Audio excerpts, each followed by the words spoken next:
So there's a lot to answer for in this development, and Skara Mafakwane has been keeping an eye and will make things clear for us this morning. So many questions out of what Imtiaz Suleiman was saying there around who knew. What was the awareness of our own senior officials? Because the BMA had some issues bringing them into the country. That's their responsibility to process them.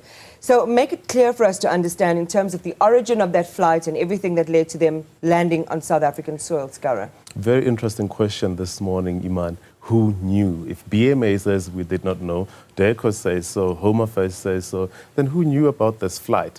The origin of the flight, we know that it left Tel Aviv on Wednesday evening, so they say, made its way to Nairobi, Kenya, before coming to South Africa. It's only upon landing at 8 o'clock on Thursday morning that the BMA were like, no, we did not know about these people, we do not know them, and we do not know where they come from. What the only documentation they had was their passport. But interestingly, Iman, on the passports, they were not stamped.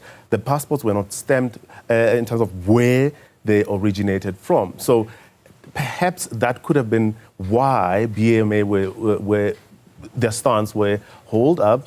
We cannot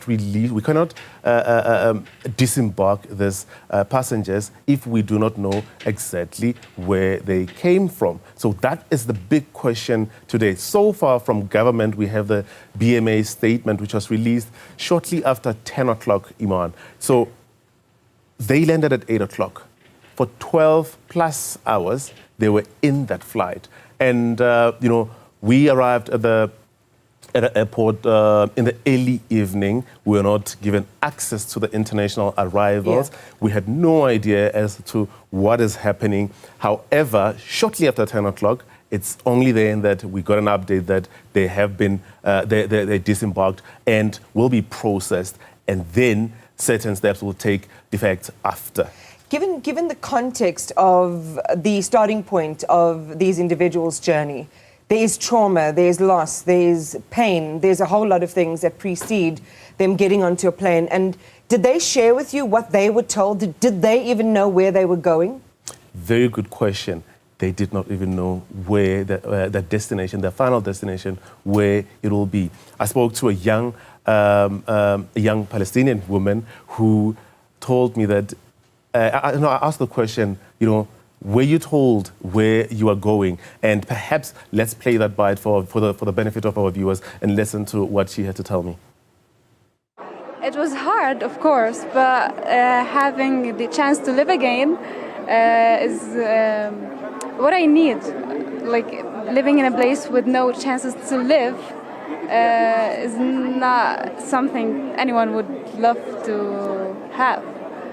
Sitting in that aircraft for those many hours, for 12 hours or more, how did that make you feel? I was so nervous. If we could, will we pass and enter? Will they just return us? What's going to happen to us? All these thoughts just was in my mind. So it was a hard moment. And you continued to talk to those who had arrived yesterday. Yeah, but very interesting, Iman.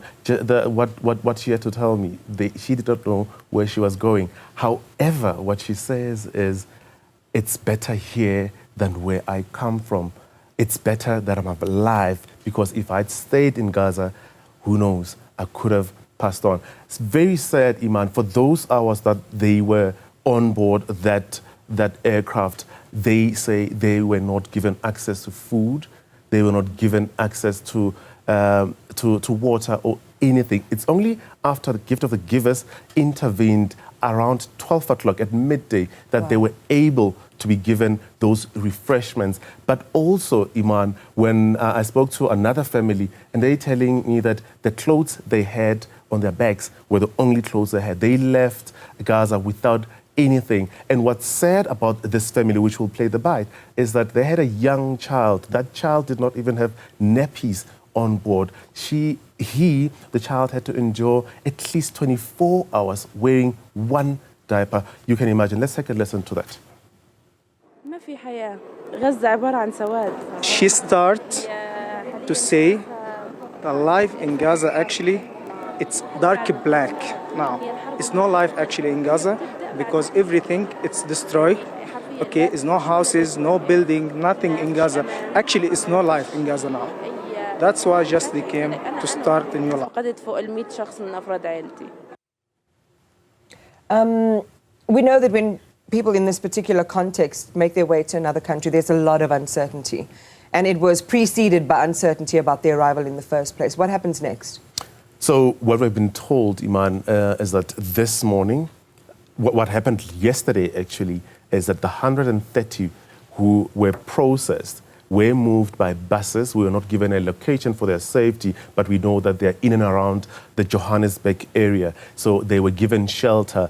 Most of them were booked into hotels. That's where they spend the night resting. What's going to take effect this morning is that they will be visited by doctors and psychologists, understanding, Iman, that they come from a war-torn area. So they're going to be evaluated, and there will be medical checks which takes place. That's all going to take place today, this morning in Johannesburg. What's going to take place tomorrow is that those seeking asylum in South Africa will then, that process will start. The application of the asylum process will start tomorrow.